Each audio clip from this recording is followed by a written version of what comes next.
இன்றைக்கி நம்ம பார்க்க போகிறது கோவக்காய் பொரியல்.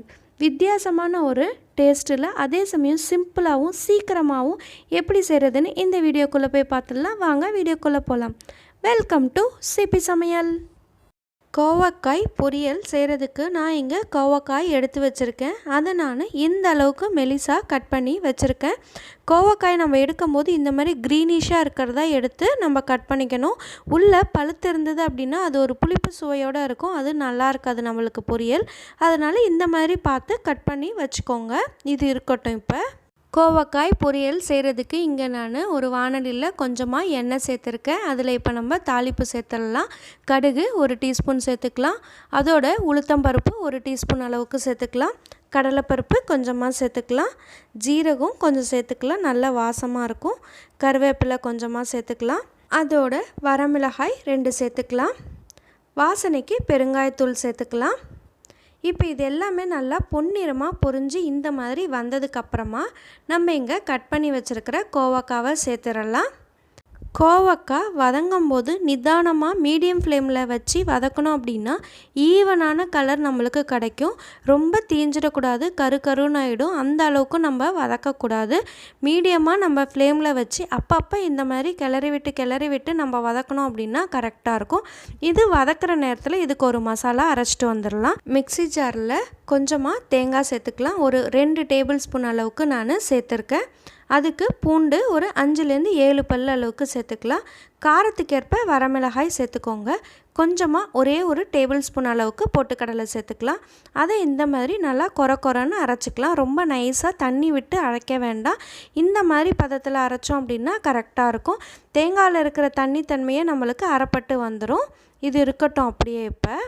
இப்போ நம்ம கோவக்காய் எல்லாமே நல்லா வதங்கி வந்துருச்சு, வெந்திருக்கு. நம்மளுக்கு இந்த அளவுக்கு வரணும், ரொம்ப கருக்க விட்டுறக்கூடாது.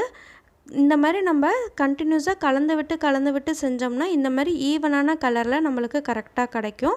இப்போ இதில் 1/4 டீஸ்பூன் மஞ்சத்தூள் சேர்த்துக்கலாம். காரத்துக்கேற்ப மிளகாய்த்தூள் சேர்த்துக்கோங்க. ஆல்ரெடி நம்ம மசாலா அரைச்சதுலேயும் மிளகாய் இருக்குது, அதுக்கு தகுந்த மாதிரி சேர்த்துக்கோங்க. இப்போ 1 டீஸ்பூன் அளவுக்கு தனியாத்தூள் சேர்த்துக்கிறேன். பொரியலுக்கு தேவையான அளவு உப்பு சேர்த்துக்கலாம். மிளகாய்த்தூளோட பச்சை ஸ்மெல் போகிற வரைக்கும் ஒரு 2 நிமிஷம் இந்த மாதிரி நம்ம நல்லா கலந்து விட்டுறலாம். பச்சை ஸ்மெல் எல்லாம் போனதுக்கப்புறமா நம்ம தேங்காய் பூண்டை வச்சு நம்ம அரைச்சோம் இல்லையா வரமிளகாயோட, அந்த பவுடரை நம்ம இப்போ இங்கே சேர்த்துக்கலாம். நான் 2 டேபிள் ஸ்பூன் அளவுக்கு சேர்த்துருக்கேன். நம்ம இந்த மாதிரி ஃப்ரெஷ்ஷாக அரைச்சி சேர்க்கும் போது நல்ல ஒரு வாசமாக இருக்கும். பூண்டு சேர்த்து நம்ம செய்கிறதுனால நல்ல ஒரு ஃப்ளேவராகவும் இருக்கும்.